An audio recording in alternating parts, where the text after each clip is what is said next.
வணக்கம். இன்றும் பிரதான செய்திகளுடன் கணிசன்கரல் செய்திகள் இணைந்திருக்கின்ற உங்கள் அனைவருக்கும் இனிய வணக்கங்கள். யாழ் மாவட்டத்தில் தமிழ் கட்சிகளின் பல அர்ச்சுனா ராமநாதன் உட்பட பல தமிழ் கட்சிகளுடைய வேட்புமனுக்கள் நிராகரிக்கப்பட்டிருக்கின்றன. ஆனால் தேசிய மக்கள் சக்தியினுடைய ஒரு வேட்புமனு கூட நிராகரிக்கப்படவில்லை. எனவே தேசிய மக்கள் சக்தி ஒரு பாரபட்சமான சூது விளையாட்டு, அதாவது மிகவும் மோசடியான ஒரு செயற்பாட்டை தேசிய மக்கள் சக்தி ஈடுபட்டதாக பல அறிஞர்களாலும் பல ஆய்வாளர்களாலும் குற்றம் சாட்டப்பட்டுகின்றது.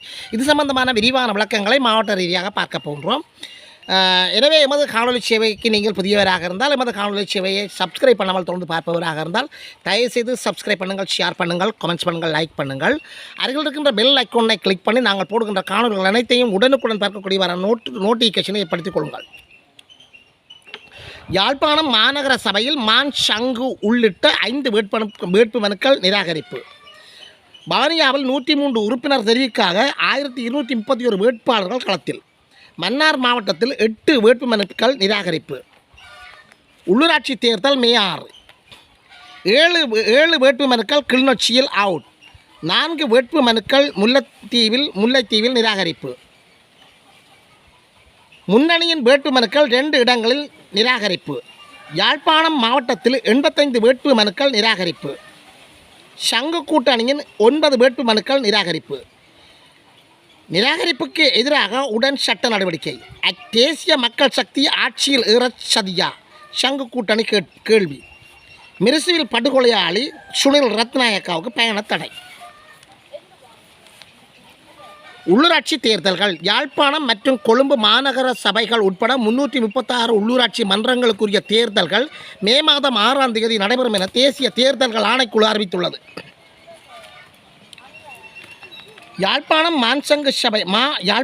மாநகர சபையின் மான் மற்றும் சங்கு உள்ளிட்ட 5 வேட்புமனுக்கள் நிராகரிப்பு. யாழ்ப்பாணம் மாநகர சபையில் போட்டியிடுவதற்காக விண்ணப்பிக்கப்பட்ட வேட்புமனுக்களில் 5 வேட்புமனுக்கள் நிராகரிக்கப்பட்டுள்ளன. மாநகர சபையின் முன்னாள் முதல்வர் மணிவண்ணன் தரப்பினர் வேட்புமனுவை தாக்கல் செய்த தமிழ் மக்கள் கூட்டணி, ஜனநாயக தமிழ் தேசிய கூட்டணி, ஈரோஸ் ஜனநாயக முன்னணி ஆகிய கட்சிகளினதும் ஞானப்பிரகாசம், சுலக்ஷன், நரேந்திரன், கௌசல்யா ஆகிய சுயேட்சை குழுக்களின் வேட்புமனுக்களும் நிராகரிக்கப்பட்டுள்ளன என்று அறிவிக்கப்பட்டுள்ளன.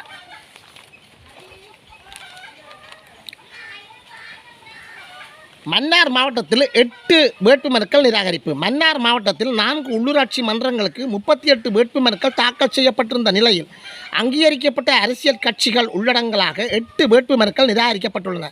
இது தொடர்பில் மன்னார் மாவட்ட செயலரும் தேர்தல் தெரிவச்சாட்சி அலுவலருமான கனகேஸ்வரன் தெரிவித்ததாவது: மன்னார் மாவட்டத்தில் மன்னார் நகர சபை, நானாட்டான், முசலி, மாந்தை மேற்கு பிரதேச சபைகள் உள்ளடங்கலாக 4 உள்ளூராட்சி மன்றங்களுக்கு வேட்புமனுக்கள் கோரப்பட்டிருந்தன.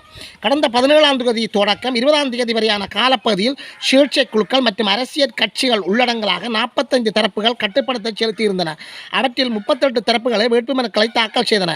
இதன்படி மன்னார் நகர சபையில் 9 கட்சிகளும் ஒரு சுயேட்சை குழுவும் உள்ளடங்கலாக 10 வேட்புமனுக்கள் கிடைத்தன. முசலி பிரதேச சபைக்கு 9 கட்சிகளினதும் ஒரு சுயேட்சை குழு உள்ளடங்கலாக 10 வேட்புமனுக்கள் கிடைத்தன. நானாட்டான் பிரதேச சபைக்கு 7 கட்சிகளும் ஒரு சுயேட்சை குழுவும் உள்ளடங்கலாக 8 வேட்புமனுக்கள் கிடைத்தன. மாந்தை மேற்கு பிரதேச சபைக்கு 9 கட்சிகள் ஒரு சுயேட்சை குழு உள்ளடங்கலாக 10 வேட்புமனுக்கள் கிடைத்தன. முதலி பிரதேச சபைக்கு கிடைத்த 10 வேட்புமனுக்களில் ஸ்ரீலங்கா பொதுஜன பெரமுனவின் வேட்புமனு நிராகரிக்கப்பட்டுள்ளது.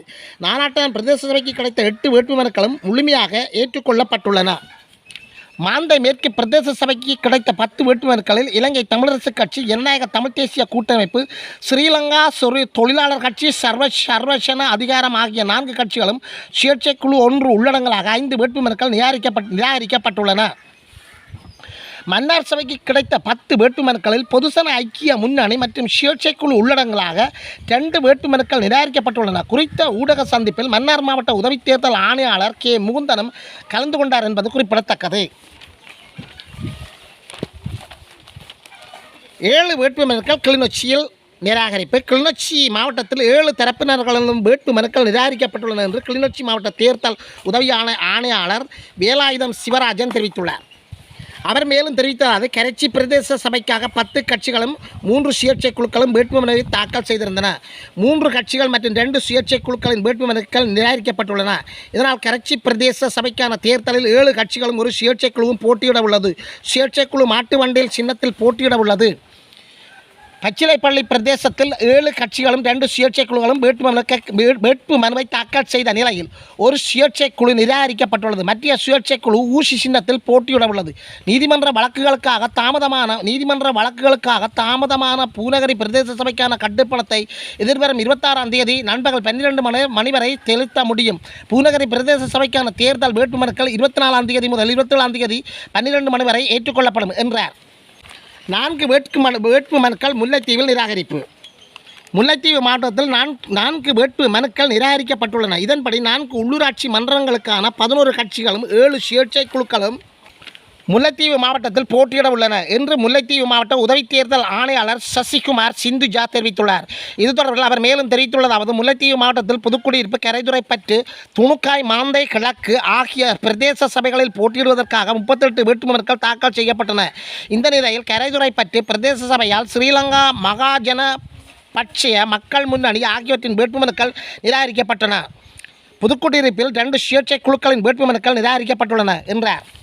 முன்னணியின் வேட்புமனு 2 இடங்களில் நிராகரிப்பு. தமிழ் தேசிய மக்கள் முன்னணி தலைமையிலான கூட்டணியின் வேட்புமனுக்கள் 2 இடங்களில் நிராகரிக்கப்பட்டுள்ளன என்று அறிவிக்கப்பட்டுள்ளது. இதன்படி நல்லூர் பிரதேச சபை மற்றும் பருத்தித்துறை பிரதேச சபை ஆகியவற்றிலே தமிழ் தேசிய மக்கள் முன்னணி தலைமையிலான கூட்டணி வேட்புமனுக்கள் நிராகரிக்கப்பட்டுள்ளன. தேசிய மக்கள் சக்தியில் ஆட்சியில் ஏற்ற சதியா சங்கு கூட்டணி கேள்வி. உள்ளூராட்சி தேர்தலில் தமிழ் தேசிய கட்சிகளினதும் சுயேட்சை குழுக்களினதும் வேட்புமனுக்களை தான் தோன்றித்தனமாக நிராகரித்துவிட்டு தேசிய மக்கள் சக்தி உள்ளூராட்சி தேர்தலில் ஆட்சியில் ஏறுவதற்கு சதி நடவடிக்கை இடம்பெறுகின்றதா என்று ஜனநாயக தமிழ் தேசிய கூட்டணியின் சங்கு ஊடக பேச்சாளர் சுரேஷ் பிரேமச்சந்திரன் கேள்வி எழுப்பியுள்ளார். அவர் மேலும் தெரிவித்துள்ளது உள்ளூராட்சி தேர்தலில் யாழ்ப்பாணத்தில் எமது வேட்புமனுக்கள் உட்பட அநேக தரப்புகளினது வேட்புமனுக்கள் நிராகரிக்கப்பட்டுள்ளன. யாழ்ப்பாணத்தில் மட்டுமல்ல, கிளிநொச்சி, முல்லைத்தீவு என பல இடங்களில் வேட்புமனுக்கள் நிராகரிக்கப்பட்டுள்ளன. இவ்வாறு எமது வேட்புமனுக்களை நிராகரித்துவிட்டு தேசிய மக்கள் சக்தி அரசாங்கத்தை ஆட்சியில் ஏற சதிகள் இடம்பெறுகின்றனவா என்ற சந்தேகம் எமக்கு ஏற்பட்டுள்ளது என்று தெரிவித்துள்ளார். நிராகரிப்புக்கு எதிராக உடன் சட்ட நடவடிக்கை. சுரேஷ் பிரேமச்சந்திரன் தெரிவிப்பு. உள்ளூராட்சி தேர்தலில் ஜனநாயக தமிழ் தேசிய கட்சியின் வேட்புமனுக்கள் நிராகரிக்கப்பட்டமை தொடர்பில் உயர்நீதிமன்றத்தில் சட்ட நடவடிக்கை எடுக்கப் போவதாக அந்த கட்சியின் ஊடக பேச்சாளர் நாடாளுமன்ற முன்னாள் உறுப்பினருமான சுரேஷ் பிரேமச்சந்திரன் தெரிவித்துள்ளார். அவர் மேலும் தெரிவித்ததாவது இம்முறை உள்ளூராட்சி தேர்தலில் ஜனநாயக தமிழ் தேசிய கூட்டணியின் வேட்புமனு பல இடங்களில் நிராகரிக்கப்பட்டுள்ளன. எங்களின் வேட்புமனுக்களை மட்டுமில்லை, இன்னும் பல கட்சிகளின் வேட்புமனுக்களையும் சுயேட்சை குழுக்களின் வேட்புமனுக்களையும் நிராகரித்துள்ளன.